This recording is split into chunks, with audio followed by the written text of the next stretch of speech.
Good morning, boys and girls. It's Mr. Martin from Washington Local School District. Today we are going to read a book titled Stand Tall, Lou Melon, written by Patty Lovell, illustrated by David Catro. And now this is Miss Tebbe's pick, a first grade teacher at Meadowvale Elementary. Stand tall, Lou Melon. Lou Melon stood just taller than her dog and was the shortest girl in the first grade. She didn't mind. Her grandma had told her, "Walk as proudly as you can and the world will look up to you." Look, she even has to climb a ladder to get into her bed. So she did.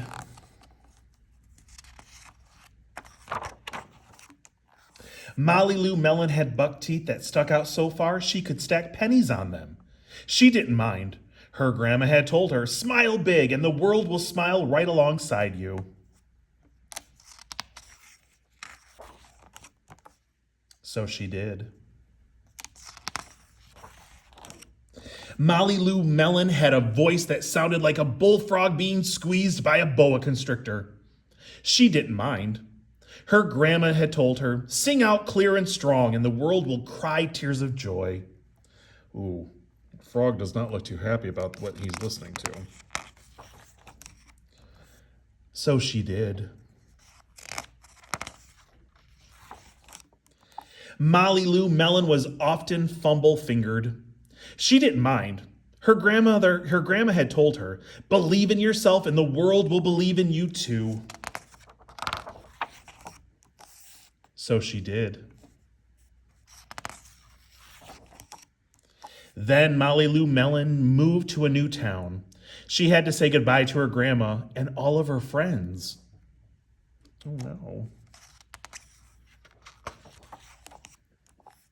And start in a new school.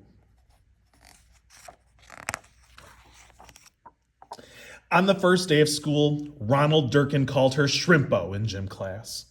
When the game started, Lou Melon caught the football, ran under the legs of Ronald Durkin, and scored a touchdown. All the children thought, "Wow, she's good." And Ronald Durkin felt very foolish.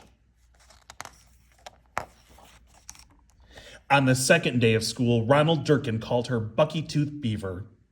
Lou Melon took out her pennies, stacked 10 high on her teeth, and smiled as big as day. All the children smiled with glee, and Ronald Durkin felt very foolish.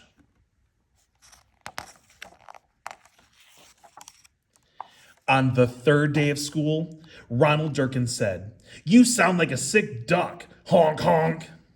Lou Melon sang out a quack so clear and strong that it made Ronald Durkin somersault backwards, hit his head, and have to go to the nurse. All the children cried with joy to be free of Ronald Durkin for the rest of the afternoon, and Ronald Durkin felt very foolish.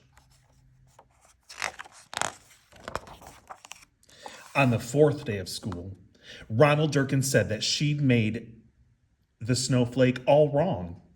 But Lou Melon opened up her paper and revealed the most beautiful snowflake of all. All the children oohed and ahed, even Ronald. How cool is that? It's one big snowflake.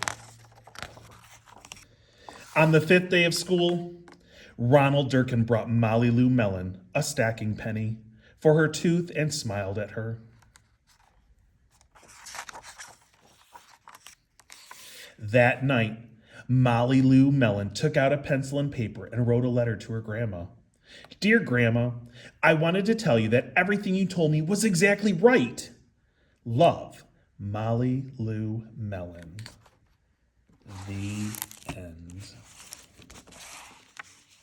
Okay, boys and girls, you guys have a great day today. And remember, be the reason that someone smiles today.